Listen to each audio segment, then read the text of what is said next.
দর্শক স্বাগত জানাচ্ছি TBN24 নিউজ নেটওয়ার্কের নিয়মিত আয়োজন TBN অ্যানালাইসিস অনুষ্ঠানে।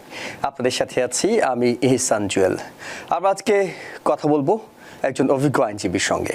আমরা কথা বলবো যে বিষয়টি নিয়ে, সেটি অনেকের জন্য অপ্রত্যাশিত, অনাকাঙ্ক্ষিত, কিন্তু এটি সত্য, এটি বাস্তব। কারণ অনেক স্বপ্ন নিয়ে শুরু করা সংসারে কখনো কখনো মতের অমিলের কারণে কিংবা কোনো পরিস্থিতির কারণে ডিভোর্স নিতে হয়।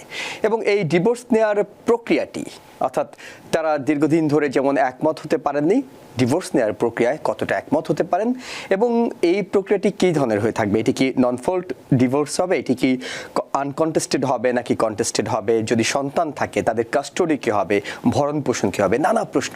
এইসব প্রশ্নের উত্তর খুঁজবো আমরা আজকের আলোচনায়। বিশেষ করে যেহেতু আমেরিকার বিভিন্ন স্টেটে ডিভোর্সের নিয়মগুলো ভিন্ন ভিন্ন, আমরা আজকে কথা বলবো মূলত নিউ ইয়র্ক স্টেটের ক্ষেত্রে ডিভোর্সের বিভিন্ন আইনি প্রক্রিয়া নিয়ে। কথা বলতে আমন্ত্রণ জানিয়েছি জুরিস্ট ডক্টর অ্যাটর্নি এট ল মীর এম মিজানুর রহমানকে। মীর এম মিজানুর রহমান ভাই, আপনাকে স্বাগত জানাচ্ছি। ধন্যবাদ। দর্শক, আপনারা যারা দেখছেন তারা আমাদের এই আলোচনায় সরাসরি অংশ নিতে পারবেন। টেলিভিশনের স্ক্রিনে আমরা একটি নাম্বার দেখাচ্ছি, এই নাম্বারে টেলিফোন করে যে কোনো আইনি তথ্য আপনারা চাইতে পারবেন। এবং একই সঙ্গে অনুষ্ঠানটি TBN24 এর ফেসবুক পেজে সরাসরি সম্প্রচার হচ্ছে, সেখানেও কমেন্টসে আপনারা যে কোনো প্রশ্ন লিখতে পারবেন। আমাদের অভিজ্ঞ অ্যাটর্নির কাছ থেকে আমরা চেষ্টা করব আপনাদের প্রশ্নের উত্তর খুঁজে দেওয়ার। একেবারে সরাসরি আলোচনা চলে যেতে চাই। মীর এম মিজানুর রহমান ভাই, নিউ ইয়র্কের কথা আমরা বলছিলাম, আমাদের টাইটেলেও বলছিলাম, এবং নিউ ইয়র্কের বিষয় নিয়ে আমরা আলোচনা করব। নিউ ইয়র্কের ডিভোর্সের নিয়ম অন্য স্টেটের ডিভোর্সের নিয়ম থেকে কতটা ভিন্ন, সেটি দিয়ে শুরু করতে চাই। আমাকে যদি একটু অনুমতি দেন তাহলে আমি প্রশ্নটা অ্যাভয়েড করব। জি, আমি নিউ ইয়র্কের সাথে নিউ জার্সির কত পার্থক্য বলতে পারবো, যেহেতু এই দুইটা স্টেটের আমি অ্যাটর্নি। অন্য স্টেটে যেহেতু আমি অ্যাটর্নি না, আমি এবং যেহেতু আমি ওই ব্যাপারে চর্চা নাই, বা চর্চা আমার জানা থাকলেও আমার ওই লাইসেন্স নাই ওই ব্যাপারে কথা বলার জন্য, সুতরাং আমি ওটা কম্পারিজন করার মতো একটা অবস্থায় নাই। আমাকে যদি কাইন্ডলি মানে নিউ ইয়র্কেরই শুধু বলতে দেন, আমার একটু উপকার হয়। জি, আমরা তাহলে নিউ ইয়র্ক দিয়ে শুরু করি, যে এই প্রক্রিয়াটা ঠিক কোথা থেকে শুরু হয়, অর্থাৎ কখন একজন অ্যাটর্নির দ্বারস্থ হতে হয়। আচ্ছা, তো হ্যাঁ, নিউ ইয়র্কে যারা থাকেন তারা নিউ ইয়র্ক এর বিভিন্ন মানে যে একমাত্র ভাবে আছে সেভাবে এখানে বিয়েটা যে ভেঙে যাওয়ার যে ব্যাপারটা আছে, আর সেই ব্যাপারে কাজ করতে পারেন। কিন্তু প্রথমে যেটা করতে হবে যে আপনারা একটা সিদ্ধান্তে আসতে হবে যে আপনি এই প্রক্রিয়ার সাথে এই ডিভোর্সে যাচ্ছেন কিনা। এই ব্যাপারে বোধহয় কেউ আপনাকে সহায়তা করতে পারবে না যে আপনার ডিভোর্সে যাওয়া উচিত কিনা।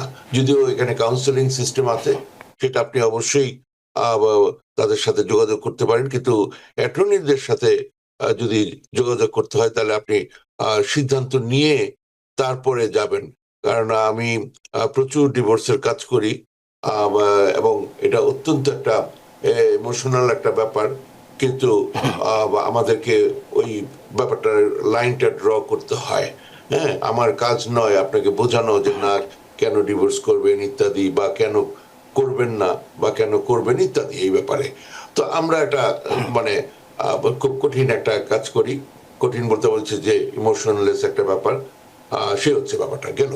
তো ডিভোর্সের ব্যাপারে যে জিনিসটা হয়, আপনাকে এই নিউ ইয়র্কে যদি আপনি নিউ ইয়র্কের কোর্ট সিস্টেমকে ব্যবহার করতে চান, যেটার জন্য বলে রাখা ভালো, divorce must be through the court. এখানে যদি হয় আপনি বললেই হলো না তোর সংসার করলাম না, বা 3 তালাক ইত্যাদি এই জাতীয় কথাবার্তা। হ্যাঁ, আপনাকে প্রথমে আপনার একটা প্রপার জুরিডিকশনের কোর্টে ফাইল করতে হবে, কমপ্লেইন করতে হবে, someone's and complain or someone's with notice, এই ধরনের একটা ব্যাপার প্রথমে করতে হবে। এবং সেই জন্য প্রথমে যেটা দরকার যে আপনার এই নিউ ইয়র্কে স্টেটে, সেটা যে কোনোখানেই হোক, অন্তত 2 বছর থাকতে হবে। এক্সেপশন আছে, নর্মালি আপনার বা আপনার যিনি যার বিরুদ্ধে আপনি ফাইল করবেন, যে স্পাউস, ওনার এখানে 2 বছর থাকতে হবে, এই একটা জিনিস। আরেকটা কথা জেনে রাখা ভালো যে আমরা এখানে জানি এখানে ফ্যামিলি কোর্ট আছে নিউ ইয়র্কে, কিন্তু ডিভোর্স আপনি ফ্যামিলি কোর্টে ফাইল করতে পারেন না, আপনাকে করতে হবে নিউ ইয়র্ক সুপ্রিম কোর্টে। সেটাও একটু কনফিউজিং, নর্মালি ভাবা হয় যে ভাবা যেতে পারে, যেমন US supreme court highest court, তেমনি হয়তো নিউ ইয়র্কের সুপ্রিম কোর্ট হচ্ছে হাইয়েস্ট কোর্ট, তা না। এটা হচ্ছে first level of general jurisdiction. হ্যাঁ, তো সেখানে আপনাকে ফাইল করতে হবে। এবং অন্যান্য যেমন ফ্যামিলি কোর্টে হলে আপনি ডোমেস্টিক ভায়োলেন্স, তারপরে child support, child custody, visitation, paternity, child abuse, এগুলো বিভিন্ন ইস্যুতে তারা কাজ করে এবং তাদের পুরোপুরি অথরিটি আছে। কিন্তু ডিভোর্স যখন আপনি ফাইল করবেন তখন এই জাতীয় ব্যাপারগুলো নিউ ইয়র্কের সুপ্রিম কোর্ট আপনার বিচার করতে পারে। সুতরাং এটা যদি এখানে করা হয় তখন আপনারা তারা সবগুলো বিষয়ই প্রপার্টি ডিস্ট্রিবিউশন এটসেট্রা এগুলোর উপরে তারা বিচার করে এবং রায় দেয়, এবং এটা মানে অবশ্যই এটা এনফোর্সেবল। হ্যাঁ, কিন্তু এবং দেখা যাচ্ছে অনেক সময় আমরা ফ্যামিলি কোর্ট দিয়ে শুরু করি, কারো হয়তো domestic violence case, order of protection লাগবে, কি চাইল্ড অ্যাবিউজ কেস, কি অন্য চাইল্ড কাস্টাডি নিয়ে সমস্যা হচ্ছে ইত্যাদিকার ব্যাপার স্যাপার। তো সেখানে পরে দেখা গেলো সেটা ডিভোর্সে গড়িয়ে যায়। তখন ওই ডিভোর্স কোর্টে যখন ফাইল করা হয় তারপরে ওই কেসগুলোকে এই সুপ্রিম কোর্টে নিয়ে আসার জন্য একটা কনসিডারেট করে ওইভাবে একটা চেষ্টা করা হয়, তাতে করে একটা জায়গায় সবকিছু হয়ে গেল, ক্লায়েন্টকে বারবার দুই জায়গায় দৌড়াদৌড়ি করতে হলো না, টাকা পয়সার ব্যাপার তো এখানে আছেই গেল। তো এই হচ্ছে বেসিক ব্যাপারটা। আর গ্রাউন্ডের ব্যাপারে যেটা বিভিন্ন রকমের গ্রাউন্ড আছে, এখানে একটা ভালো কথা হচ্ছে যে অন্যান্য প্রায় সব স্টেটেই আগে বহুদিন ধরে এগুলো ছিল, তো নিউ ইয়র্কেও আজকাল একটা জিনিস হয়েছে, সেটা বলে নো ফল্ট ডিভোর্স। আপনাকে কোনো কারণ দেখাতে হবে না। হ্যাঁ, আপনি জাস্ট আমাদের মিলছে না, গত 6 মাস ধরে আমাদের মিলছে না। হ্যাঁ, অনেক জায়গায় এই 6 মাস কথাটাও নাই, এখানে অন্তত 6 মাস ধরে দেখা যাবে যে আপনার মিলছে না। এবং এখানে আপত্তিকর বা ওই যে কি জানি বলে ফাইট করার কিছু নাই, কারণ আপনি কোনো ফল্ট দেখাচ্ছেন না। আর ফল্ট বেসও আছে, যেমন আপনি ক্রুয়েল অ্যান্ড ইনহিউম্যান ট্রিটমেন্ট করেন, সেখানে কেউ বিরোধিতা করতে পারে যে না আমি করি নাই, এটা আমার দোষ না, আমার দোষ না ইত্যাদি। কি আপনি 1 বছর ধরে আপনি বাসা ছেড়ে চলে গেছেন, হ্যাঁ, এবং আপনি আর ফিরে আসছেন না, তারপরে ইভেন এমনও আছে একই বাসায় থাকেন আপনার, কিন্তু ওই স্বামী স্ত্রীর যে সম্পর্ক, অন্তরঙ্গ সম্পর্ক সেটা নাই, সোজা মাথায় যেটা হচ্ছে যে মানে সেক্সুয়াল রিলেশনশিপের ব্যাপারটা নাই, কনজুগাল লাইফের ব্যাপারটা নাই, এবং যদিও আপনার কোনো রোগ শোক নাই, আপনার অসুস্থতা নাই, তারপরও আপনি আপনাদের এই সম্পর্কটা নাই, এই ধরনের বিভিন্ন কিছুতে আপনার যেটা এই করা যায়, বিরোধিতা করা যায়, হ্যাঁ, বা আপনি 3 বছর ধরে জেলে আছেন, সেই ধরনের ব্যাপার, এই ধরনের বিভিন্ন কিছু আছে। কিন্তু নো ফল্ট ডিভোর্সে এই একটা আছে যে আপনার দোষ নিয়ে কোনো ফাইট করে কিছু করা যাবে না, আপনি আরেকজনকে দোষটা দিয়ে আপনি চুপচাপ মানে চলে গেলেন। কিন্তু এইখানে আবার আরেকটা প্রবলেম আছে compare to many other jurisdiction, সেটা হচ্ছে এইভাবে গেলে ডিভোর্স হতে হলে আপনার সমস্ত আদার থিংস যখন শেষ হবে কাজ, তারপরে আপনি ডিভোর্সটা পাবেন। যেমন আপনার ইভেন মানে কি বলবো, যেমন বাচ্চা কাচ্চা আছে, তাদের সমস্ত কিছু, child custody, child support, child visitation, আপনার তারপরে সম্পত্তির ভাগাভাগির ব্যাপার আছে, এইগুলা করতে গিয়ে এক্সপার্ট উইটনেসের বা বিভিন্ন রকমের ফি এর ব্যাপার আছে, অ্যাটর্নি ফি তো আছেই। এইগুলা সমস্ত কিছু যখন রিজলভ হবে তখন আপনি এইভাবে গেলে এই ডিভোর্সটা পাবেন, অ্যাজ অপোজ টু ডিভোর্সটা হয়ে গেল আপনি অন্য কিছু নিয়ে আপনি অন্য ধরনের গ্রাউন্ডে গেলে ওটা কন্টিনিউ করতে পারেন। এইখানে ডিভোর্সটা সম্পন্ন করার আগে এই সমস্ত বিষয়গুলো শেষ করতে হবে। যাক, তো ফলে এই একটা জিনিস সুবিধা এখন নিয়োগ হয়েছে যে আপনার ওই প্রতারণার আশ্রয় নিতে হলো না, যে মিথ্যা কথা বলতে হলো না যে 1 বছর হাতে হয়ে গেলো, 6 মাস ধরে আপনাদের প্রবলেম আছে, কিন্তু কথা হচ্ছে দেখেন আপনি 1 বছর ধরে আপনি নাই, ইত্যাদিকার বিভিন্ন রকম কথাবার্তা। তো এই হচ্ছে একটা গ্রাউন্ড। প্রথম কথা হচ্ছে আপনি যেখানে থাকবেন সেখানকার যে সুপ্রিম কোর্ট, সেখানে এটা ফাইল করতে হবে। তার আগে আপনার 2 বছর এখানে দেখাতে হবে যে আপনি এখানে থাকেন। হ্যাঁ, তারপরে এই ধরনের যে রিজন যেটা বললেন যে আমাদের 6 মাস ধরে মিলছে না, তো এই সমস্ত বিষয়গুলো করে আপনি ডিভোর্সে যেতে পারেন। কিন্তু বিয়ে ভাগার ব্যাপারটার সাথে শুধু ডিভোর্স না, বিয়ে 2-3 ভাবে জিনিস। একটা হচ্ছে যে একজন স্পাউস মারা গেলেন, ব্যাস হয়ে গেল। আরেকটা হচ্ছে ডিভোর্স, আরো একটা জিনিস আছে অ্যানালমেন্ট, সেটা হচ্ছে অ্যাজ ইফ মানে আপনি এটা বিভিন্ন গ্রাউন্ড আছে, বিভিন্ন কিছু আছে প্রতারণা এটসেট্রা, যে বিয়েটাই হয় নাই, বিয়েটাই নাল এন্ড ভয়েড হয়ে গেল। এটা অনেক সময় অনেকে করতে চায় এই কারণে, যেমন ধরেন কেউ ইমিগ্রেন্ট ভিসা নিয়ে এসে তারপরে পরের দিনই আর উধাও হয়ে গেলেন, হ্যাঁ, ধরনের একটা ব্যাপার, বা এমন কোন একটা সিচুয়েশন তাতে বোঝা যাচ্ছে উনি শুধুমাত্র গ্রিন কার্ডের লোভেই এই কাজটা করেছেন, তখন ওনার বিরুদ্ধে এরকমের প্রসিডিংস আনা যায়। তাতে করে হবে কি, অ্যানালমেন্টটা যদি হয়ে যায় তাহলে তো বিয়েই থাকে না, তাহলে বিয়ের ভিত্তিতে যে পিটিশনটা ছিল ওই পিটিশনটাও রিভোকড হয়ে যায়, আর তখন ওই পরের যত কিছু হয়েছে গ্রিন কার্ডের সবকিছুই শেষ, নষ্ট হয়ে যায়, মানে মানে এগুলা নাল এন্ড ভয়েড হয়ে যায়। ওভাবে করে অনেকে আর মানে যে যেভাবে জিনিসটা দেখে আর কি, কেউ শাস্তি হিসাবে দেখে, কেউ যে তার যা প্রাপ্য সেটা দেওয়া, এই জাতীয় একটা। মোট কথা হচ্ছে এনালমেন্টের একটা ব্যাপারও আছে। বা অনেক সময় যেটা হয়, কেউ একজনের বিরুদ্ধে ডিভোর্স ফাইল করলো, তো উল্টো উনি, কারণ ওইখানে শুধু আপনি উত্তর দিবেন তা না, ওইখানে আপনি কাউন্টার ক্লেম করতে পারেন, তো সেইখানে ওইটার উত্তরে ওইটা না দিয়ে উনি অ্যানালমেন্টের জন্য উনি চেয়ে বসতে পারেন। এই ধরনের বিভিন্ন কিছু আছে। তো ওইটা যখন আপনি কোর্টে ফাইল করবেন, হ্যাঁ, বিভিন্ন প্রসেস আছে এগুলা, যারা ডিভোর্স অ্যাটর্নিরা যারা এই লাইনে কাজ করেন, হ্যাঁ, আমরা এটা ওইভাবে করে যা যা নিয়ম কানুন আছে ওগুলো মেনে এটা করতে হয়, এইটা যেন করাটা ঠিক মতো হয় আর কি, সোজা কথা। তো এখানে শুধু কমপ্লেন না, সামন্স একটা থাকতে হয়, আর সামন্সের সাথে আইদার ভেরিফাইড কমপ্লেন অর শর্টের নোটিস, এগুলা দিয়ে যখন কোর্টে এটা ফাইল হয়, তারপরে ওই পুরো সেটটা, এবং এটার সাথে এক দুই তিনটা স্ট্যান্ডিং অর্ডার থাকে কোর্টের, এগুলা সবকিছু মিলিয়ে যার বিরুদ্ধে ফাইল করা হলো ওনাকে মাস্ট হাতে মানে ফিজিক্যালি দিতে হয়। ফিজিক্যালি দিতে হয় তার মানে এই নয় যে ওনাকে হাতে ধরতে হবে বা সাইন করতে হবে, ওনার সামনে ফেলে আসলেও হবে, কিন্তু ওনার সামনে এটা দিতে হবে।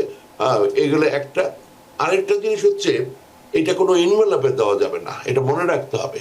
হ্যাঁ, যে আপনি খুব সে ভিডিও টিডিও করলেন, ওনাকেই দিলেন, পরে দেখা গেল সব শেষে এটা নষ্ট হয়ে যাবে, আবার নতুন করে শুরু করেন। কি ব্যাপার? কারণ আপনি এটা ইনভেলপে দিয়েছেন, বা আপনি সাম রবিবারে দিয়েছেন, বন্ধের দিনে দিয়েছেন, এগুলো অ্যাভয়েড করতে হবে।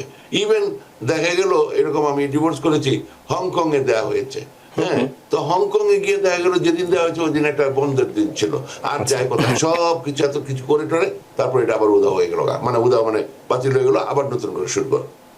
তো এই জিনিসগুলো খুব সাবধানে করতে হবে।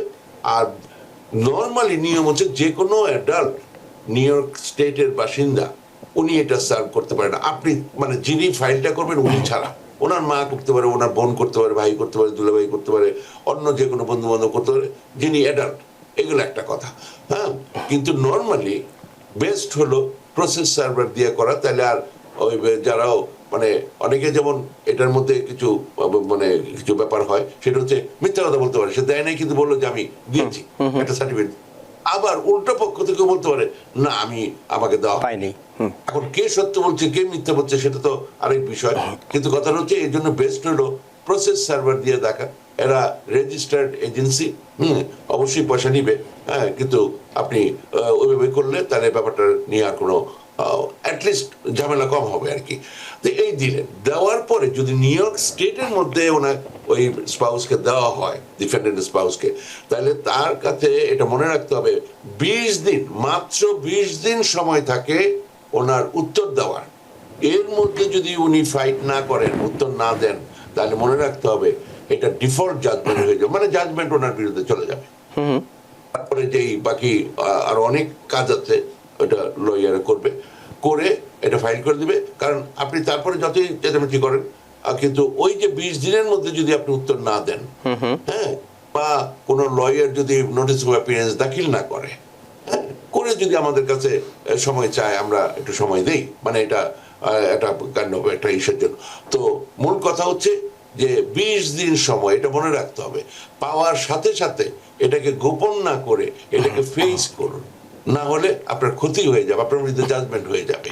হ্যাঁ, আর এই কি ক্ষতি হবে? একটা তো হচ্ছে একটা সময় ছিল তোর সংসার করলাম না, শেষ গেল। কিন্তু ব্যাপারটার সাথে শুধু বিয়েটা, এই সংসার ভাঙাটার ব্যাপার না। এইখানে ওই যে বললাম, আপনি হয়তো দেখা গেল আপনি স্পাউসাল সাপোর্ট পেতে পারতেন, ওটা পাচ্ছেন না। আপনি আপনাদের বাচ্চা আছে, বাচ্চার কাস্টাডি কে পাবে? আর যিনি চাইবেন উনি তো মানে উনি যিনি ফাইল করলেন উনি হয়তো দিয়ে যাচ্ছেন উনি চাইল্ড কাস্টাডি পাবেন, হ্যাঁ, এবং আপনি ফাইট করলেন না, তখন উনি পেয়ে যাবেন আর আপনাকে ওই চাইল্ড সাপোর্টের পয়সা দিতে হবে, হ্যাঁ। তারপরে সম্পত্তি ভাগাভাগির ব্যাপার আছে, উনি হয়তো even exclusive position of the marital home চাইছেন, আপনি কোনো উত্তর দিলেন না, উনি এটা পেয়ে যাবেন, আপনাকে বের করে দেওয়া হবে। এই যে বিভিন্ন ধরনের জিনিসপত্র আছে, সেই জন্য এই যে 20 দিনের মধ্যে উত্তর দেওয়া, ফাইট করার যে ব্যাপারটা, এটা অত্যন্ত গুরুত্বপূর্ণ। এটা না হলে ইভেন অনেকে জানেই না যে তার নামে ডিভোর্স হয়ে গেছে। এগুলো কিন্তু খুব সাবধানে ডিল করা উচিত। মানে এটা মানে যদি আপনারা না চান, একটা আছে আপনাদের কোনো কিছুই নেই, একসাথে সন্তান হয় নাই এখনো, মানে এখনো সম্পদ নেই, বাড়িঘর নাই, আপনারা হয়তো ভাবছেন যে বাড়িঘর, কিন্তু দেখা গেল ওই সময় আপনার হয়েছিল, ওই যে কি জানি বলে, আপনার একটা ডিগ্রি হয়েছে, আপনার একটা লাইসেন্স হয়েছে, আপনার পেনশন আছে, আপনার 401k বিভিন্ন কিছু আছে, ব্যাংক অ্যাকাউন্ট আছে। সুতরাং একটা বাড়ি থাকলেই যে খালি সম্পত্তি আছে একসাথে তা না, হ্যাঁ, ওটা মানে এই নয় যে আপনি অর্ধেক পাবেন, কিন্তু এটার নাম হচ্ছে ইকুইটেবল ডিস্ট্রিবিউশন। আপনার যতটুকু হিস্সা, আপনি হয়তো বাইরে কাজ করেন না, কিন্তু আপনি তার জন্য রান্না করেছেন, বিভিন্ন পার্টি হয়েছে, তার ক্লায়েন্টদেরকে আপনি বিভিন্নভাবে সার্ভ করেছেন, হ্যাঁ, উৎসাহ দিয়েছেন, এগুলোর একটা মূল্য আছে। এবং যতদিন বিয়ে বেশি থাকে ততদিনের একটা ব্যাপার আছে, ওই যে বললাম, এই জন্য এক্সপার্ট উইটনেসের ব্যাপার আছে, অ্যানালাইসিস, ওই বাড়ির দাম কত, ওইখানে কে উত্তরাধিকার সূত্রে পেয়েছে, কিভাবে টাকাটা আসলো, এরকমের বিভিন্ন ইস্যুজ আছে। ফলে আপনারা যদি এটা সঠিকভাবে অ্যাড্রেস না করেন, এটা যদি 20 দিনের মধ্যে আপনারা কিছু না করেন, আপনার সর্বনাশ হয়ে যাবে। এটা ভয় পাওয়ানোর কিছু নাই, এটা সত্য কথা। এবং আপনি যদি ভয় পান, আমি অসুখী হব না, তবুও আপনি সাবধান হবেন, এই হলো কথাটা। যে সংসারে যে বাবা কেউ যাইতে চাইলে তার রিক্সা ডেকে দাও, গেল না, কিন্তু কথা হচ্ছে আপনার যে রাইটস আছে আপনি এগুলো নিবেন, নিয়ে আপনি কুকুরকে খাওয়ান, আপনি নন প্রফিট অর্গানাইজেশনে দেন, কিন্তু আপনার যা রাইট আছে আপনি এটা ছাড়বেন কেন? হ্যাঁ, এই হচ্ছে ব্যাপারটা। কুকুর বলতে আমি মানে আপনার ইচ্ছা আপনি খরচ করবেন, কিন্তু আপনার রাইট আপনি এস্টাবলিশ করবেন। আচ্ছা, আরো একটা জিনিস আছে, আমাদের অনেকেরই বিয়ে, এখানে হোক বাংলাদেশি হোক, ওই দেনমোহরের একটা ব্যাপার আছে। এইটার এখানে খুব ক্লিয়ার কাট আইন নাই। এটা এক এক জুরিসডিকশনে, এক এক মানে ডিভিশনে এক এক ধরনের রায় আছে, কিন্তু আমরা খুব সাকসেসফুল ভাবে ওই যে ওই টাকাটা আদায় করার একটা চেষ্টা চলে, এবং মোটামুটি সাকসেসফুল হওয়া যায়, এই হলো কথা। তো সেইখানে একটা ব্যাপার আছে। তো এই জিনিসগুলো, কারণ দ্যাটস এ কন্ট্রাক্ট, তো ফলে ওই জিনিসগুলো আপনার মাথায় রাখতে হবে। আপনি ওই সিস্টেমকে অ্যাবিউজ করবেন কিনা, আপনি শুধু পাইলেই চলে যাবেন কিনা, সেগুলো আরেক ইস্যু, সেগুলো আমি তো যাচ্ছি না। আমি লয়ের ব্যাপারটা বললাম, কারণ আমরা ওই যে বললাম ওগুলো সব শেষ করে তারপরে আমাদের কাছে আসবেন, মানে উকিলের কাজ না ওই ব্যাপারটা, যে এটা ঠিক কিনা, সংসার আছে, বাচ্চা কাচ্চা আছে, সমাজ আছে, ইত্যাদি, ফ্যামিলির সম্মানের ব্যাপার আছে, সেগুলাতে আমি ডেফিনেটলি আমি ওটা এন্টারটেইন করার কথা ভাবি না, because that's not, then I am overstepping my boundary. এটার জন্য আলাদা অর্গানাইজেশন আছে, সমাজ আছে, পরিবার আছে, ইত্যাদি। ধন্যবাদ। অনেকগুলো দিক একসাথে আপনি কভার করেছেন, অনেকগুলো অ্যাঙ্গেল আমাদের আলোচনায়, আপনার আলোচনায় চলে এসেছে। এই সুযোগটা দেওয়ার জন্য, কারণ একটা ওভারভিউ আমি দিলাম, এখন স্পেসিফিক আপনি প্রশ্ন করলে তাহলে আমি আপনাকে কৃতজ্ঞতা জানাই যে আমাকে একটা কথা বলার সুযোগ। চমৎকার আলোচনা হয়েছে, এবং একই সাথে যে বিষয়টি হয়েছে আপনি খুব সুন্দরভাবে তুলে ধরেছেন কোন কোন বিষয়গুলোতে সতর্ক থাকতে হবে। আপনি এই প্রসেসটাতে যাবেন, কিন্তু ছোট্ট ভুল আপনার জন্য অনেক বড় বিপদ হতে পারে, সেই দিকগুলো আপনি তুলে ধরেছেন। আমরা এই বিষয়ে আপনাকে আরো কিছু প্রশ্ন করতে চাই। দুজন দর্শক অনেকক্ষণ ধরে অপেক্ষা করছেন, আমরা একে একে তাদের টেলিফোনটা একটু নিতে চাই। দর্শক, আপনার পরিচয় দিয়ে প্রশ্নটি বলুন। ওয়ালাইকুম আসসালাম, আমরা ভালো আছি, আমরা শুনতে পাচ্ছি, আপনি প্রশ্নটি বলুন। অ্যাটর্নিকে আমার সালাম, শুভেচ্ছা। জি, আমার কোশ্চেন হলো, আমি অ্যাডজাস্টমেন্ট অফ স্ট্যাটাসের জন্য অ্যাপ্লাই করেছিলাম, রিসিভ ডেট হলো কি নভেম্বর 2024, অ্যাপ্লিকেশন সব একসাথে করেছিলাম। আমার I-130 অলরেডি অ্যাপ্রুভ হয়েছে 2025 এর জুনে, এবং আমার ওয়ার্ক পারমিট, ট্রাভেল ডকুমেন্ট সবগুলো অ্যাপ্রুভ হয়ে গেছে। এবং ডিসেম্বর 2025 আমি I-485 এর জন্য ইন্টারভিউ দিছি। এখন 9 মাসের মতো হয়ে গেছে, কিন্তু এখন পর্যন্ত কোনো রেজাল্ট আসে নাই। আমি কি করতে পারি বা কি করণীয় আমার? অনেক ধন্যবাদ। অ্যাটর্নি মেরির মিজানুর রহমান। আমার সালাম এবং শুভেচ্ছা গ্রহণ করুন। এবং আমি একটু মিটমিট করে হাসছিলাম, মানে কিভাবে একেবারে মিলে যায়। ওনার গলার স্বরে আমি মোটামুটি শিওর ওনার সাথে ডেফিনেটলি আজকে দেখা হয় নাই, কিন্তু ঠিক সিমিলার সিচুয়েশনে একজনের সাথে আমি একটা কনসালটেশন করলাম আজকে। না, আপনার যেরকম সময় হয়েছে তাতে এখনো খুব ভরকে যাওয়ার অবস্থা নাই। আপনার ভালো যে সবকিছুর আপনি ফাইল করেছেন, নর্মালি সবকিছু হয়েছে।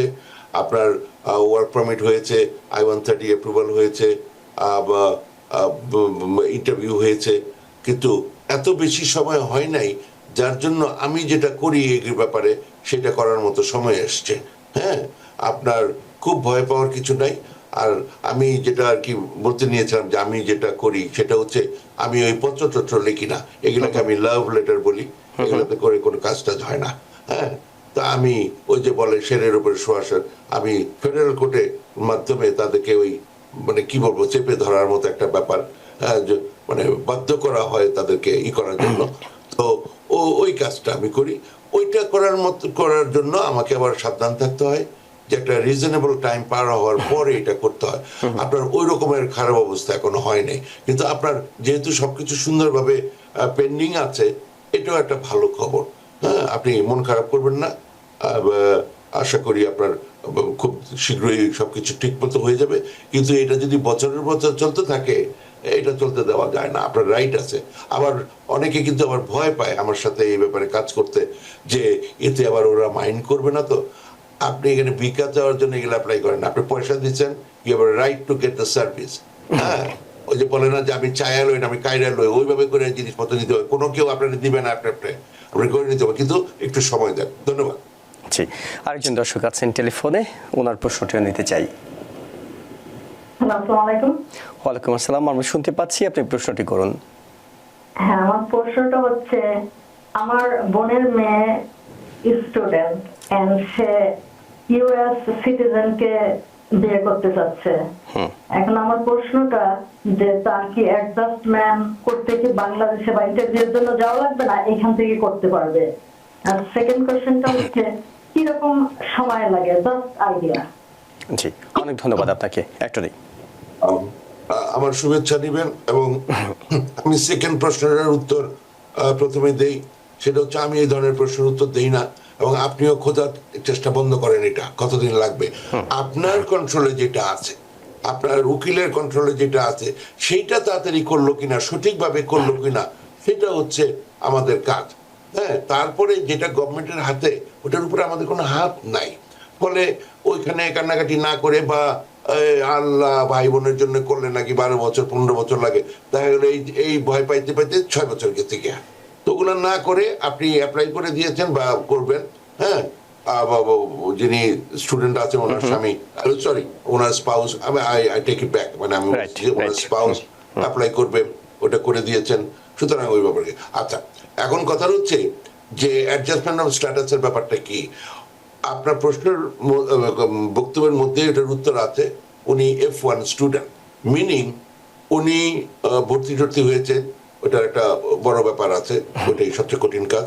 তারপরে টাকা পয়সা দেখিয়েছেন যে ওনার ফান্ডিং আছে বা অন্যভাবে ফান্ডিং এর ব্যবস্থা আছে, এবং তারপরে ওগুলো দেখিয়ে উনি ভিসা ফেস করে, ভিসা নিয়ে কোনো একটা বর্ডার পোস্টে এসছেন, যেমন এয়ারপোর্ট। হ্যাঁ, সেখানে এসে ইন্সপেক্টেড হয়েছেন, তারপরে এন্টার করেছেন, মানে উনি অ্যাডমিটেড হয়েছেন। আরেকটা তো আছেই, আপনার কাগজপত্র নাই কিন্তু ভিতরে ঢুকলো, পেরোলড ইন বলে গেল। তো উনি অ্যাডমিটেড হয়েছেন, কিন্তু তার আগে ভিসা নিয়ে ইত্যাদি ইত্যাদি করে। এই যদি মানে শর্তগুলো পূরণ করে থাকেন, এবং ওনার পিটিশনার যদি সিটিজেন হন, হ্যাঁ, বা গ্রিন কার্ড হতে পারে, কিন্তু ওনার at the time of filing adjustment of status ওনার ভ্যালিড নন ইমিগ্রেন্ট স্ট্যাটাস ছিল, যেমন F1 স্টুডেন্ট। হ্যাঁ, তো এবং ওইটা হয়তো অনেকের নামে আছে, কাজে নাই, উনি বাইরে চাকরি করেছেন, উনি ফুল টাইম ক্লাস নেন নাই, এরকম যদি ব্যাপার থাকে, তখন ওই মেনটেন করেছে ওইটার প্রশ্নটা আসবে, কিন্তু যদি সিটিজেন নয় ওই ব্যাপারটা আর হবে না। ওনার যদি ব্রেকও থাকে, যেহেতু ওনার ওই অ্যাডমিশনটা আছে, ওই ব্রেকটা হলো উনি যদি বেআইনি চাকরিও করে কাজও করে থাকেন, হ্যাঁ, ওইটার সত্ত্বেও ওই যে বারগুলা যেগুলো আছে এই সমস্ত কারণে যে গ্রিন কার্ড না হওয়া, ওগুলা ওয়েভড হয়ে উনি গ্রিন কার্ড করে চলে যেতে পারবেন। সোজা কথা। যেটা রিসেন্টলি, আমি জানি না যে উনি ওটার কারণে বলেছেন কিনা, রিসেন্টলি তারা একটা মেমো দিয়েছিল, সেটাও আবার পরে একটু আশ্বস্ত করার ভঙ্গিতে কথা বলেছেন। সেটা হচ্ছে যে তারা আজকাল চাচ্ছে ওই অ্যাডজাস্টমেন্ট অফ স্ট্যাটাস কমিয়ে দিতে, যে আপনি দেশের থেকে গিয়ে কনসুলার প্রসেসিং এর মাধ্যমে গ্রিন কার্ড করে আসেন, নাহলে অনেক সময় এই লোভে অনেক লোক এখানে থেকে যাচ্ছে ইত্যাদি করে বিভিন্ন ইস্যু গেল। তো ফলে নর্মালি এটাতে বাধা নাই ফাইল করতে, কিন্তু যদি এখানে আউটস্ট্যান্ডিং মানে এক্সট্রাঅর্ডিনারি সার্কামস্টেন্সেস থাকে, যেটা থাকতেই পারে, যারা যিনি স্পাউস উনি হয়তো এখানে মানে একটা ভালো জব করেন, একটা ইম্পর্টেন্ট জব করেন, বা তাদের একটা বাচ্চা আছে, তাদের অসুখ বিসুখ আছে কিনা সেদিকে নাই গেলাম, বিভিন্ন রকমের ইস্যু থাকতে পারে, ওগুলো দেখিয়ে আপনি এক্সেপশন পেতে পারেন। ইট শুড বি স্টিল, যদিও এটা বলেছে, কিন্তু এটা মোটামুটি এটা নিয়ে কোনো নাড়াচাড়া হচ্ছে না আমি যত দেখেছি। হ্যাঁ, আজকে একজন গ্রিন কার্ড পেল 4 মাসে। আমি সাধারণভাবে কত মাস লাগে এগুলোর মধ্যে গেলাম না। মেয়ে অ্যাপ্লাই করেছিল, মা গ্রিন কার্ড আজকে পিক করলেন 4 মাসে। এখন এইভাবে উদাহরণ দিতে পারবো, কিন্তু ইন জেনারেল কতদিন লাগবে সেটা আমার বলাটা ঠিক হবে না। আমি আপনাকে ভুল আশ্বাস দিতে চাই না। এগুলো অনলাইনে গেলেই পাওয়া যাবে যে কতদিন লাগতেছে, কিন্তু ওগুলো ঠিকঠাক থাকে না এবং এর ফলে কারো চাকরি টাকরি যায় না। এই হলো কথা। সুতরাং আশা করি আমি মোটামুটি কভার করেছি আর কি। ধন্যবাদ। ধন্যবাদ আপনাকেও। আরেকজন দর্শক আছেন, আপনার টেলিফোনটিও নিতে চাই। দর্শক, প্রশ্নটি করুন। আসসালামু আলাইকুম, আমার নাম সুমন, আমি নিউ ইয়র্ক থেকে। জি, আমার একটা কোশ্চেন ছিল সিটিজেনশিপ অ্যাপ্লিকেশন আর কি। তো আমি অ্যাপ্লিকেশন করছি 3 মাস হয়েছে। আমি এটা নিউ ইয়র্কে কতদিন লাগতে পারে ইন্টারভিউ হইতে? আর হচ্ছে গিয়ে ওইখানে একটা কোশ্চেন আছে যে have you ever been cited or arrested or anything? তো আমি ওইখানে নো দিয়েছিলাম, বাট আমার একটা নিউ ইয়র্কে ট্রাফিক টিকেট আর কি, মুভিং ভায়োলেশন পেন্ডিং আছে। আমার আগেও টিকিট ছিল, ওগুলা সব ডিসমিস হয়ে গেছে, বুঝছেন? সো এটা কি কোনো ইস্যু হইতে পারে ইন্টারভিউর সময়? একটু যদি আমার ক্লারিফাই করতেন। ধন্যবাদ অনেক। আমি এই ধন্যবাদ, আমার শুভেচ্ছা নেবেন। আমি এই প্রশ্নের উত্তরটা দিব যে যেই ইস্যুটা, ওই যে moving violation ticket etcetera, that should not be a problem. That's it. এটা বলাই আছে। ট্রাফিক টিকেটেরও বিভিন্ন আছে। আপনি হিট এন্ড রান করে চলে গেলেন, আপনি কাউকে হিট করে দাঁড়ালেন না, আপনি চলে গেলেন, সেটা অন্য জিনিস। কিন্তু এইভাবে মুভিং ভায়োলেশন এগুলো এখানে ইস্যু না। আর কতদিন লাগবে এগুলোর উত্তর তো একটু আগেই বললাম যে আমি এগুলোর উত্তর দিই না। আপনি যে সঠিকভাবে ফাইল করেছেন, এটা রিজেক্টেড হয়ে আসেন নাই, একটা রিসিপ্ট নোটিশ হয়েছে, 3 মাস যেহেতু হয়েছে, আশা করা যায় এর মধ্যে আপনি ফিঙ্গারপ্রিন্ট দিয়েছেন। এগুলো যদি হয়ে থাকে 3 মাস খুব বেশি সময় না। হ্যাঁ, তো আপনি যদি মানে একটু অপেক্ষা করেন, আপনি ফিঙ্গারপ্রিন্টটা যদি হয়ে থাকে তাহলে এটা ভালো খবর, রিসিপ্ট নোটিশ আসলেও ভালো খবর। আর এরপরে ইন্টারভিউ ডেট আসবে, ফলে এর বাইরে আমি বলতে চাই না যে কতদিন লাগবে। হ্যাঁ, ধন্যবাদ। অনেক ধন্যবাদ অ্যাটর্নি মিজানুর রহমান। আমরা আপনার কাছে সেই ডিভোর্স ইস্যুতে আবারও ফিরে আসছি দর্শকদের প্রশ্ন নেওয়া শেষে। সেটি হলো যে অনেকেই তো এইটি নিয়ে সবচেয়ে বেশি ভাবেন, বিশেষ করে আনকন্টেস্টেড এবং কন্টেস্টেড ডিভোর্সের ক্ষেত্রে যেটি সবচেয়ে বড় আলোচনার বিষয় হয় সম্পদের ভাগাভাগি। নিউ ইয়র্ক স্টেটের অনেকেই যেটি বলেন যে সবকিছুই 50-50। সবকিছু কি 50-50 হয় নাকি কোনো এক্সেপশন আছে? আচ্ছা, এটা তো মনে আছে, কিন্তু তার আগে যেন আপনি কি একটা কথা দিয়ে শুরু করলেন। মোট কথা হলো, আচ্ছা ঠিক আছে, এটা তো খুব ক্লিয়ারলি বললেন যে সম্পদের ভাগাভাগির যে ব্যাপারটা, এটা আমি বলি। এর আগে যেন আপনি কি একটা কথা বললেন। আমি বলেছিলাম যে এটি অনেক বড় ইস্যু হয়ে দাঁড়ায় কন্টেস্টেড এবং আনকন্টেস্টেড ডিভোর্সের ক্ষেত্রে। মোটামুটি প্রতিটা ডিভোর্সই আনকন্টেস্টেড হিসাবে শুরু হয়। পরে গিয়ে এটা ওই যে বললাম 20 দিনের মধ্যে যদি উত্তরটা দেয়, হ্যাঁ, মানে উত্তরটা হচ্ছে দুই ধরনের। আমরাই একটা এফিডেভিট তৈরি করে দেই যে অপর পক্ষকে, ওইটা সাইন করে দিলে উনি স্বীকারও করছেন না অস্বীকারও করছেন না, উনি মানে পেয়েছেন, কাগজপত্র পেয়েছেন, উনি এটাতে আর কোনো জয়েন করতে মানে এটাতে কোনো এর বাইরে কোনো উত্তর দিতে চান না, মানে উনি এগ্রি করতেছেন। হ্যাঁ, ম্যাক্সিমাম ক্ষেত্রে যাদের কোনো আর কোনো ইস্যু না থাকে, বা ধরেন এই করলো যে তারা আগেই হয়তো আলাপ করেছেন যে বাচ্চা থাকলে বাচ্চা কার কাছে থাকবে, কে কত টাকা দেবে, বা স্পাউসাল সাপোর্ট কে, এগুলো হয়তো ওনারা চক আউট করেছেন।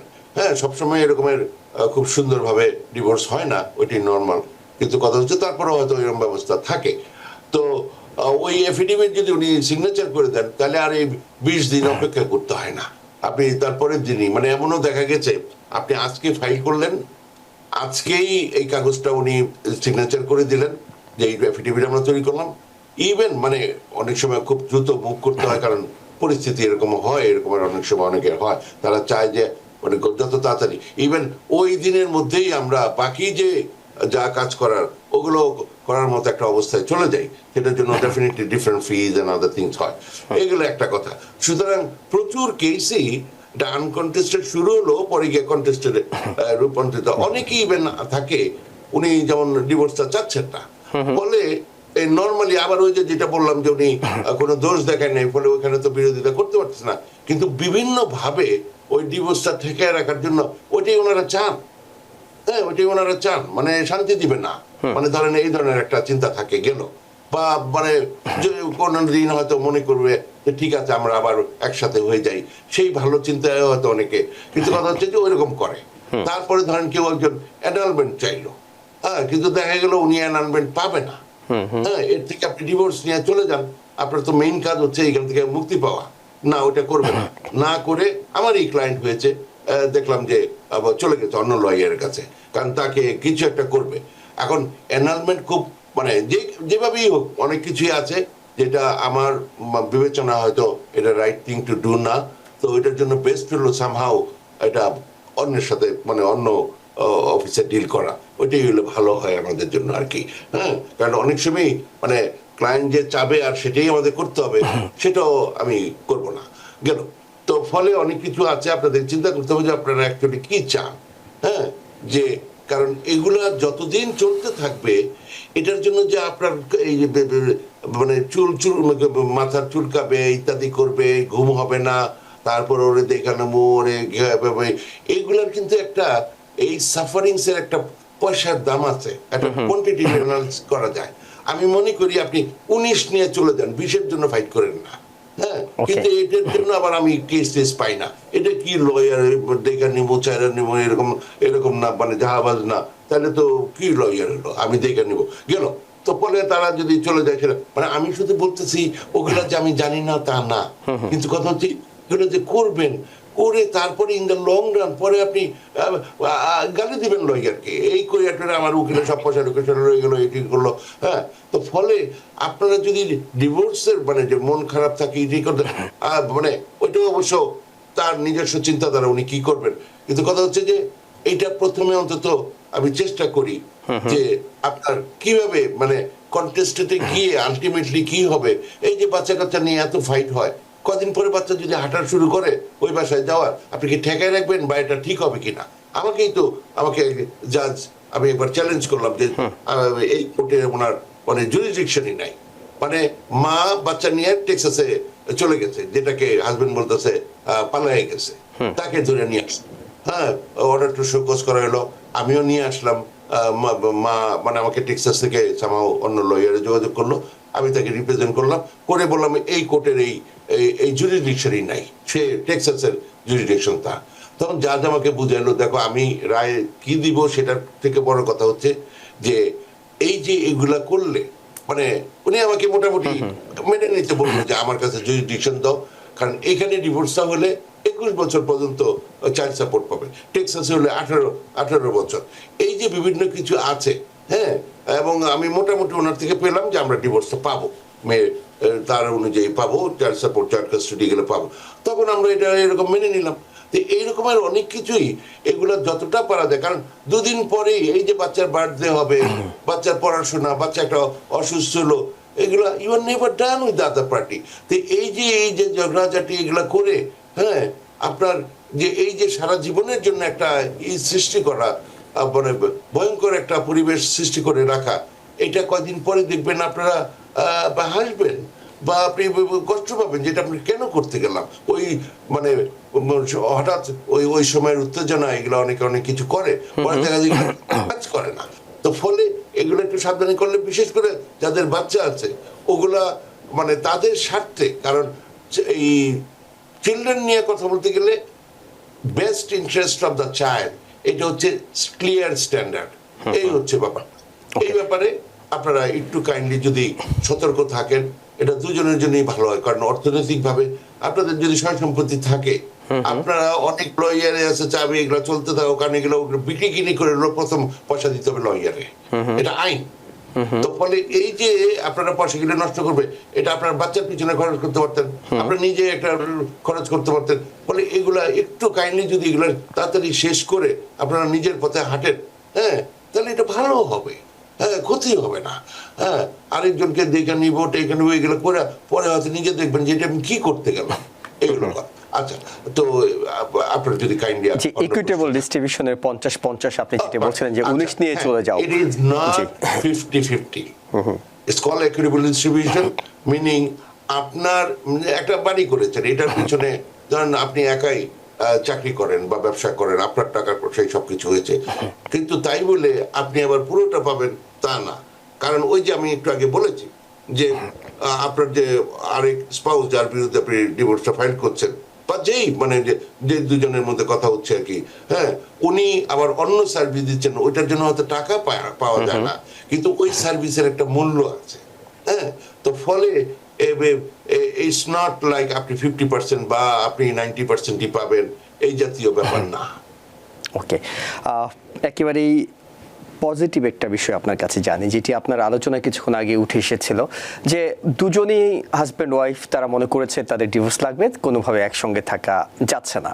আপনারা আইনি প্রক্রিয়া শুরু করে দিলেন, হাজব্যান্ডের একজন অ্যাটর্নি, ওয়াইফের একজন অ্যাটর্নি, তারা আইনি প্রক্রিয়া শুরু করলো এবং এটি বিচারাধীন, অর্থাৎ আদালতে বিচার চলছে। এমন সময় গিয়ে যদি কখনো তাদের কাছে মনে হয় না আমাদের যেটুকু ভুল ছিল সেটুকু ভুল শুধরে নিয়ে হয়তো সন্তান আছে কিংবা অন্য কিছু আমরা কন্টিনিউ করতে পারি, তখন তাদের ব্যাক করার উপায় কি? At any time you can withdraw this. I do it all the time. বা আপনি এরকম হয়েছে, ডিভোর্স হয়ে গেছে গা, তখন কাগজটা হয়তো উনি পান নাই, কিন্তু আমরা জানি হয়ে গেছে গিয়া, আপনি আবার মানে আবার সম্পর্কে জড়ালেন, কিন্তু মানে যতক্ষণ পর্যন্ত পেন্ডিং থাকবে ততক্ষণ পর্যন্ত এট এনি টাইম আপনারা ওইখান থেকে সরে আসতে পারেন। ওকে, একেবারে ক্লিয়ার কাট উত্তর পেয়েছি আপনার কাছে। একটা প্রশ্ন আপনার কাছে করতে চাই, সেটি হলো একটু আগেও আমাদের একজন দর্শক বলছিলেন যে তার ভাগ্নি, তিনি F1 স্টুডেন্ট এবং একজন সিটিজেনের সঙ্গে বিয়ে হতে যাচ্ছে। আমরা জানি অনেকে বিয়ে করে এইভাবে নিয়ে আসেন, হাজব্যান্ড হোক স্ত্রী হোক বাংলাদেশ থেকে নিয়ে আসেন, নিয়ে আসার পরে কোনো কারণে এখনো হয়তো যাকে নিয়ে আসা হয়েছে তার লিগ্যাল স্ট্যাটাসটা ফাইনাল করা হয়নি, তিনি গ্রিন কার্ড কিংবা সিটিজেনশিপ পাননি। এই অবস্থায় যদি ডিভোর্সের মুখোমুখি হন, তখন গিয়ে যাকে বাংলাদেশ থেকে নিয়ে আসা হলো তার অবস্থাটা কি দাঁড়ায়? হ্যাঁ, এটা ভালো কথা বলেছেন। যদি কন্ডিশনাল গ্রিন কার্ড নিয়ে আসেন, নর্মালি তো গ্রিন কার্ড পাওয়ার 1 বছর 9 মাস পরে জয়েন্টলি অ্যাপ্লিকেশন করে ওই কন্ডিশনটা রিমুভ করতে হয়। কিন্তু এর মধ্যে কোনো একজন যদি স্পাউস মারা যান বা তাদের মধ্যে ডিভোর্স হয়ে যায়, তখনও ওই কন্ডিশন রিমুভ করা যায়। হ্যাঁ, আপনার ওইটা ওই ওয়েভার পাওয়া যায়, যে জয়েন্ট ফাইলিং এর যে ওয়েভারটা, এটার জন্য দেখাতে হবে আপনাদের বিয়েটা সুন্দরভাবে শুরু হয়েছিল, পরে যে কারণেই হোক আপনাদের ডিভোর্স হয়ে গেছে, এবং তখন পুরো ডিভোর্সটা কমপ্লিট করতে হবে, তারপরে আপনি ফাইল করার ব্যাপার আসে। হ্যাঁ, তো এই জন্য যেটা আপনি যে জিজ্ঞেস করলেন যে যদি এরকম মাঝে মাঝে একটা ব্যাপার থাকে, তখন ডিভোর্স হলো আপনার অন্যান্য শর্ত যদি পূরণ হয়, যেমন আসার পরে আপনাদের কোনো জয়েন্ট ব্যাংক অ্যাকাউন্ট নাই, জয়েন্ট ট্যাক্স রিটার্ন নাই, লাইফ ইন্স্যুরেন্স নাই, একসাথে থাকেনও নাই, তাহলে তো ভয়ঙ্কর অবস্থা। হ্যাঁ, ফলে এগুলো যদি আপনারা করে ফেলেন আসার পর, হ্যাঁ, এবং তাহলে আপনার যদি ডিভোর্স হয়েও যায়, তাহলে ওই কন্ডিশন রিমুভ করা যায়। হ্যাঁ, এই হচ্ছে। তো এটা হচ্ছে কথা আর কি। এই ক্ষেত্রে ফাইন্যান্সিয়ালি একজন যদি দুর্বল থাকেন, আমরা জানি যে এই ডিভোর্সের প্রক্রিয়ায় মোটামুটি ভালোই একটা অ্যাটর্নি ফি দিতে হয়, আদালতের অনেক খরচ আছে। সেই জায়গায় একজন দুর্বল, আরেকজন খুবই আর্থিকভাবে শক্তিশালী, আদালত কি এই অ্যাটর্নি ফিটা মানে যিনি দুর্বল তার পক্ষে যিনি সবল তাকে দেওয়ার জন্য কোনো নির্দেশনা দিতে পারেন? ইয়েস, যখন থেকেই শুরু হয়, হ্যাঁ, ওই পেন্ডেন্ট লাইট রিলিফ বলে, প্রথম থেকেই যিনি মানে যার অর্থনৈতিক অবস্থা ভালো, ওনার কাছ থেকে ফি নিতে পারেন, অর্ডার দিতে পারেন যে ফি দিতে হবে আর কি, ওনার অ্যাটর্নি ফি আর কি, এটা আদালত চাইতেই পারে। আরেকটি প্রশ্ন আপনার কাছে করতে চাই, সেটি হলো কাস্টডির বিষয়ে। লিগ্যাল কাস্টডি শব্দটি আমরা শুনি, ফিজিক্যাল কাস্টডি শব্দটিও শুনি, দুটোর মধ্যে পার্থক্য কি? আদালত কোনটিকে আসলে গুরুত্ব দেয়? আমার একটু বলেন, ফিজিক্যাল কাস্টডি এবং লিগ্যাল কাস্টডি এই দুটোর মধ্যে কোনো পার্থক্য আছে কিনা? আমি কোনো কারণে শুনতে পাচ্ছি না। একটি হলো লিগ্যাল কাস্টডি আর একটা হলো ফিজিক্যাল কাস্টডি। আচ্ছা আচ্ছা আচ্ছা, physical custody is physical custody, যার সাথে থাকবে, এগুলো একটা। আর ওই যে আবার জয়েন্ট কাস্টডি আছে, যাই হোক লিগ্যাল কাস্টডি আছে। ব্যাপারটা হচ্ছে যেমন বাচ্চাটা অসুস্থ হলো, তার একটা সিদ্ধান্ত নিতে হবে, তাকে কোন স্কুলে ভর্তি করাবে, হ্যাঁ, বিভিন্ন ধরনের সিদ্ধান্ত নিতে হয়। ওগুলো নেওয়ার সময় যে জয়েন্ট লিগ্যাল কাস্টডি থাকে কিনা, নালে যার কাছে থাকবে লিগ্যাল কাস্টডি উনি একাই সিদ্ধান্ত নিতে পারবে, এই জাতীয় একটা ব্যাপার আছে। একেবারে শেষ একটি প্রশ্ন আমাদের সোশ্যাল মিডিয়া থেকে নিতে চাই। যদি শেষ করার প্রশ্ন করার আগে আমাকে একটু সুযোগ দেন। শিওর, আমি একটি কাস্টডির ব্যাপারে ওইখানে চাইল্ড সাপোর্টের একটা ব্যাপার আছে, যিনি পাবেন না, নন কাস্টোডিয়াল প্যারেন্ট, ওনাকে টাকা দিতে হয়। যদি জয়েন্টলি $144,000 পর্যন্ত ইনকাম থাকে, তাহলে এটা একটা চার্ট আছে, ওই চার্ট অনুযায়ী বন্টনটা হয়। সেখানে এক বাচ্চা থাকলে 17%, দুই বাচ্চা থাকলে 25%, এরকমের বিভিন্ন রকমের ব্যাপার আছে।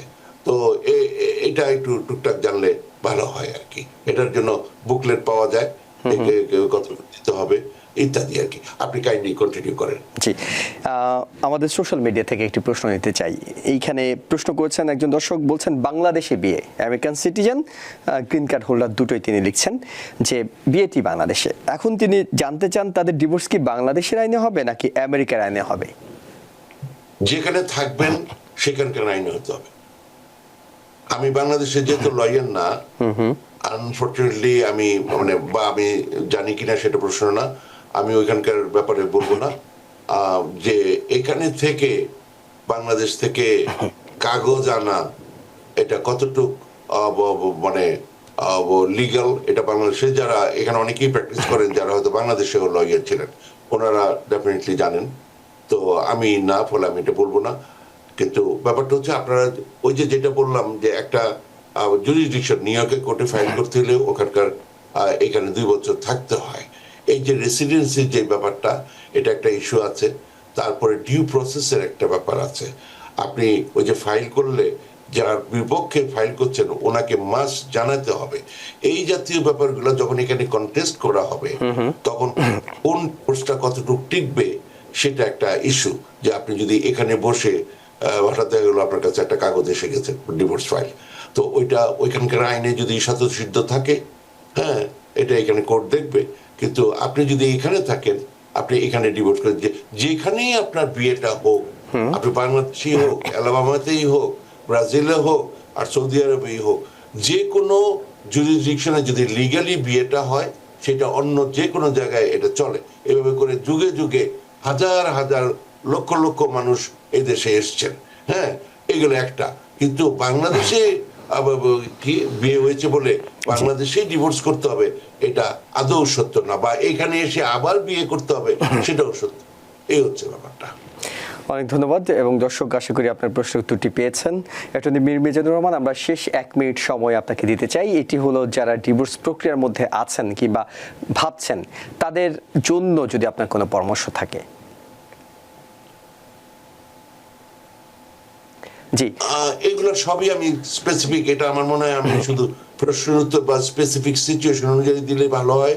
আমার আছে, আমি 27 বছর ধরে লয়ার, কিন্তু এমন কোনো প্রোগ্রাম নাই যাতে করে আমি জেনারেলি কোনো অ্যাডভাইস দেওয়া প্রয়োজন মনে করি, বা সরি মানে রাইট পরামর্শ দেওয়ার। আপনারা ভালো থাকবেন, সুস্থ থাকবেন, এটি আমার কামনা, এটুকু আমি শুধু বলবো। অনেক ধন্যবাদ আপনাকে, আপনার মূল্যবান সময় এবং মতামত দুটোই আমাদের দর্শকদের জন্য আপনি দিয়েছেন, এবং একই সাথে দর্শক যারা দেখছেন সবাইকে ধন্যবাদ জানাচ্ছি আমাদের সাথে থাকার জন্য। ভালো থাকবেন। TBN 24 টেলিভিশন দেখতে আজই কল করুন 7187776556। লগ ইন করুন www.totalcablebd.com। নিউ ইয়র্ক থেকে সম্প্রচারিত TBN 24 টেলিভিশন বিশ্বজুড়ে বাঙালির কণ্ঠস্বর।